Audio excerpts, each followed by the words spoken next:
Hər kəsə salam, mən Rəhimova Aysan, Azərbaycan dili və ədəbiyyat müəllimiyəm. Bugün sizlərə sifət mövzusunun izahını verəcəm. Başlayaq. Bildiyiniz kimi, sifət əşyanın əlamətini və keyfiyyətini bildirir. Əlamət və keyfiyyət anlayışları bir-birindən fərqlidir. Gəlin indi bu ikisinin bir-birindən fərqinə diqqət yetirək. Bu iki nümunəyə baxaq. Gördüyünüz kimi, sarışın qız necə qız, ağıllı qız necə qız. Yəni, burada sarışın və ağıllı sözləri sifətdir və əşyaya aid olub, onun necəliyini bildirir. Sarışın dedikdə biz onun sarılığını görə bilirik. Yəni, gözlə görə bildiyimiz sifətləri biz əlamət bildirən sifətlər olaraq qəbul edirik. Burada qeyd edirəm. Ağıllı dedikdə isə biz onun xaraktercə, keyfiyyətcə olan xüsusiyyətini nəzərdə tuturuq ki, bu isə keyfiyyət bildirən sifətdir. Sifətlər mənaca bir neçə yerə bölünür. Rəng bildirən, dad bildirən, həcm, forma, əlamət və keyfiyyət bildirən sifətlər. Əlamət və keyfiyyət bildirən sifətlər haqqında danışdığım üçün onları qeyd etmədim. Bunlar içərisində rəng, həcm və forma bildirən sifətlər əlamət bildirən sifətlərdir həm də. Çünki biz bunları gözlə görə bilirik. Misal üçün, qırmızı, yaşıl, sarı, mavi və sair kimi rənglər, həmçinin böyük, geniş, enli, kiçik və sair kimi həcm bildirən sifətlər və uzunsov, badamı, yumru, dairəvi və sair kimi forma bildirən sifətlər gözlə gördüyümüz üçün əlamət bildirən sifətlərdir. Dad bildirən sifətlər və digər keyfiyyət bildirən sözlər, yəni sifətlər isə keyfiyyət bildirən sifətlərə aiddir. Misal üçün, turş, şirin, dadlı, duzlu və sair kimi sifətlər həmçinin keyfiyyət bildirən, yəni xarakterlə bağlı olan cəsur, qorxaq, çalışqan, tənbəl, yaxşı, pis və sair kimi sifətlər isə keyfiyyət bildirən sifətlərə aiddir. İndi gəlin sifət mövzusundakı ən əsas məsələyə keçək. Hansı ki, sifəti digər əsas nitq hissələrindən fərqləndirən bir xüsusiyyət, yəni sifətin dərəcələri. Azaltma və çoxaltma dərəcəsində olan sifətlərdən fərqli olaraq, adi dərəcədə olan sifətlərin xüsusi bir şəkilçisi yoxdur. Ancaq bu o demək deyil ki, adi dərəcədə olan sifətlərin tərkibində şəkilçi ola bilməz. Biz burada xüsusi şəkilçi dedikdə dərəcə şəkilçisini nəzərdə tuturuq. Yəni, qısacası, tərkibində dərəcə şəkilçisi, dərəcə əlaməti olmayan bütün sifətlər adi dərəcədədir. Burada qeyd etdiyim sifətlərin heç birinin tərkibində dərəcə əlaməti yoxdur. Ona görə də biz bu sifətləri adi dərəcədə olan sifətlər olaraq götürürük. Azaltma və çoxaltma dərəcələri isə iki üsulla düzəlir. Morfoloji, bir də sintaktik üsulla. Morfoloji üsul dedikdə şəkilçilər nəzərdə tutulur. Sintaktik üsul dedikdə isə sözlərin sifətə qoşularaq onu dərəcə olaraq azaltması və ya çoxaltması nəzərdə tutulur. Azaltma dərəcəsində sifətdə əlamət və keyfiyyət normadan az olur. Yəni, əgər sarı sözü adi dərəcədədirsə, sarışın, yəni tam sarı olmayan anlamında azaltma dərəcəsindədir. Və yaxud da qara sözü adi dərəcədədirsə, qarayanız, yəni qarıya çalan mənasında bu artıq azaltma dərəcəsindədir. Gördüyünüz bu sözlər morfoloji üsulla, aşağıdakı sözlər isə sintaktik üsulla yaranmış azaltma dərəcəli sifətlərdir. Morfoloji üsulda biz şəkilçilərdən istifadə edirik. Şın, yanız, sov, umsov, rək, ımtıraq və sair kimi şəkilçilərdən və sintaktik üsulda isə sözlərdən istifadə edirik. Ala, açıq, təhər və kəl sözlərindən. Burada bir şeyə diqqət etməlisiniz. Yazılışa, yəni sintaktik üsulda həm çoxaltma dərəcəsində, həm də azaltma dərəcəsində yazılışa mütləq baxın. Ala və açıq sözləri defislə yazılır sifətə qoşulduqda, təhər və kəm sözləri isə sifətə bitişik yazılır. İndi gəlin çoxaltma dərəcəsinə baxaq. Çoxaltma dərəcəsində gördüyünüz kimi yenə iki üsul var. Morfoloji üsulda şəkilçilərdən istifadə olunur. Ca ədatından, bir də m-pırısı samitlərindən istifadə olunaraq çoxaltma dərəcəli sifətlər yaranır. Bu ca şəkilçisində çox zaman şagirdlər çaşır. Çünki ca sözə qoşulduqda onun azaltma dərəcəli sifət olduğunu düşünür əksər şagirdlər. Ancaq yadınızda saxlayın.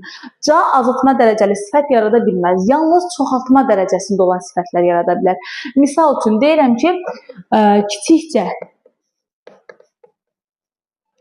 Burada kiçik ifadəsinə görə çox zaman şagirdlər çaşır və düşünürlər ki, bu söz azaltma dərəcəsindədir, çünki kiçildilibdir. Əslində isə burada kiçiklik çoxaldılıbdır. Yəni, kiçik adi dərəcədir, kiçikcə isə daha da kiçik, ən kiçik mənasında olduğuna görə çoxaltma dərəcəsindədir. Və bir də onu da deyim ki, balaca sözü istisnadır, sadə sözdür, tərkibində ca şəkilçisi olmadığına görə bu söz adi dərəcədə olan sifətdir. Çoxaltma dərəcəli sifətlər m, p pırısı yolu ilə necə yaranır? Bu zaman sifətin tərkibindəki ilk iki hərf əvvələ gəlir və m pırısı samitlərindən biri sifətə artırılır. Qırmızı sözündən bu üsulla, yəni m pırısı samitlərindən birini artıraraq çoxaltma dərəcəli sifət yaratmaq üçün ilk əvvəl qırmızı sözündəki ilk iki hərfi əvvələ gətiririk və bu müvafiq samitlərdən birini artırırıq. Misal üçün qıp-qırmızı. İndi isə sintaktik üsula keçirik. Eyni ilə azaltma dərəcəsində olduğu kimi burada da sözlərdən istifadə edirik. Ən, lap, daha, olduqca, çox, sair kimi ədədlərdən istifadə edirik. Yəni bu sözlər sifətə qoşularaq çoxaltma dərəcəli sifətlər yaradır. Həmçinin tünd, dün kimi istifadə edərək çoxaltma dərəcəli sifətlər yaradırıq. Burada yenə biz yazılışa fikir verməliyik. Tünd sözü sifətə qoşularaq dekslə yazılır, dün isə sifətə bitişik yazılır. Və gördüyünüz kimi buradakı bütün sifətlərin hamısında əlamət və keyfiyyət çoxaldılıbdır. Yəni qıpqırmızı dedikdə ən qırmızı nəzərdə tutulur. Olduqca sadə, yəni ən sadə, olduqca sadə, daha sadə mənalarında. Tünd qara, yenə burada qara sözünün mənası çoxaldılıbdır. Düm sarı da həmçinin onun kimi. İndi isə sizə sifətin dərəcələrini testdə müəyyənləşdirməyin ən rahat, ən sadə üsulunu öyrədəcəm. Bunun üçün sizin atmalı olduğunuz iki addım var. Birinci addım cümlədə sifətin həqiqətən də olub-olmadığını əmin olmaq. İkinci addım isə tapdığımız, yəni cümlədə ilk addımda müəyyənləşdirdiyimiz sifətin tərkibində dərəcə əlamətinin olub-olmamasına fikir vermək. İlk olaraq, əgər dediyim yoldan getməsəniz, yəni birinci ilk addımı, daha sonra ikinci addımı atmasanız, onların yerini dəyişsəniz, necə çaşa bilərsiniz testləri işləyərkən bunun izahını verəcəm. Misal üçün, deyək ki, siz birinci sifəti tapmadınız, əlaməti tapdınız. Məsələn, bu cümləyə baxaq. Olduqca sözünü tapıram və baxıram ki, yaxşı sözünə qoşulubdur. Yəni sifətə qoşulub. İkinci addım nə elədim? Sifəti tapdım. Yəni əksini etdik, belə düşünək. Bu zaman artıq siz çaşacaqsınız. Çünki burada ikinci addımda, yəni yaxşı sözünün sifət olmadığını görmək biraz sizin üçün çətinləşəcək. Olduqca sözü var, yaxşı sözü var, olduqca yaxşı. Demək ki, bu çoxaltma dərəcəsində olan sifətdir deyə düşünəcəksiniz. Ona görə də belə çaşmamaq üçün ilk olaraq sifəti tapın. Yəni cümlədə sifətin olduğuna əmin olun. Daha sonra onun tərkibində dərəcə əlaməti varmı, yoxmu, onu müəyyənləşdirin. İndi mənim dediyim formada addımları ardıcıl şəkildə atırıq. Yəni birinci sifəti tapırıq. Yaxşı sözünə baxıram. Yaxşı sözü burada sifət deyil. Nəyə görə? Çünki hərəkətin necəliyini bildiribdir. İndi düşünə bilərsiniz ki, axı bayaqçında da mən yaxşı sözünün hərəkətə mi yoxsa əşyaya mı aid olduğunda çaşa bilərdim. Elə bunda da çaşa bilərəm də. Amma siz əgər birinci tamamilə sifəti tapmağa fokuslansanız, o zaman çaşma ehtimalınız bir xeyli aşağı düşür. Yaxşı sözü hərəkətə aiddir. Yəni burada sifət yoxdur. Yaxşı sözü zərfdir. Demək ki, olduqca sözü sifətə yox, zərfə aiddir. Yəni burada dərəcədən də, sifətdən də söhbət gedə bilməz. Açıq fikirli insandır. Yenə birinci dərəcəyə baxmayın. Birinci sifəti tapın. Necə insandır? Açıq fikirli insan. Baxın, əşyanın necəliyini bildirən sifət var.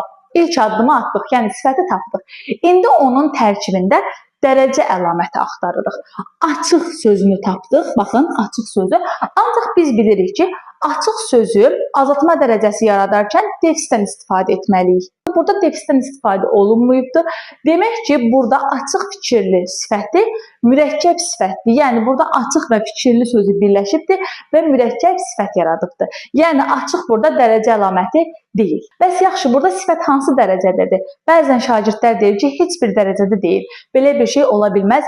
Sifət mütləq ya azaltma, ya çoxaltma, ya da adi dərəcədə olmalıdır.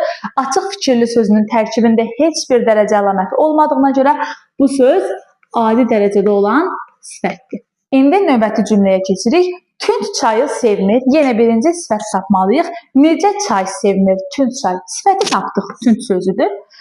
Və baxıram ki, bu sifətin tərkibində heç bir dərəcə əlaməti yoxdur. O zaman mən bu sifəti hansı dərəcədə götürürəm? Adi dərəcədə götürürəm. Amma əgər siz birinci dərəcəyə fikir versəydiniz, yəni tünd sözünü tapsaydınız, o zaman bəlkə də heç sifəti axtarmayacaqdınız və deyəcəydiniz ki, bu sözdə, yəni bu cümlədə çoxaltma dərəcəsində olan sifət işləmir. Növbəti cümləyə baxırıq. Ağbəniz qızdır. Yenə birinci sifəti axtarıram. Necə qız? Baxın. Ağbəniz qız. Burada sifət var. İndi baxıram, tərkibində dərəcə əlaməti varmı? Tərkibində heç bir dərəcə əlaməti yoxdur. Ağ və bəniz iki sözdür, iki müstəqil leksik mənalı sözdür, birləşib və mürəkkəb sifət yaradıb. Sifət varsa bir dərəcə var. Tərkibində heç bir dərəcə əlaməti olmadığına görə yenə bu söz adi dərəcədə olan sifətdir. Və son cümləmiz büsbütün yorulmuşdu. Yenə sifət axtarırıq. Nə qədər yorulmuşdu? Büsbütün yorulmuşdu. Baxın, bu cümlədə sifət yoxdur. Büsbütün sözü zərfli hərəkətə aiddir və onun miqdarını bildirir. Demək ki, burada dərəcədən söhbət gedə bilməz. Amma siz əgər birinci dərəcə əlamətinə baxsaydınız, deyəcəydiniz ki, burada s var. Yəni o m, p, r, s yolu ilə düzələn çoxaltma dərəcəli sifət götürə bilərdiniz bunu. Amma artıq bu səhvi etmirsiniz bu videodan sonra. Birinci sifəti tapırıq, daha sonra tərkibində dərəcə əlaməti varmı?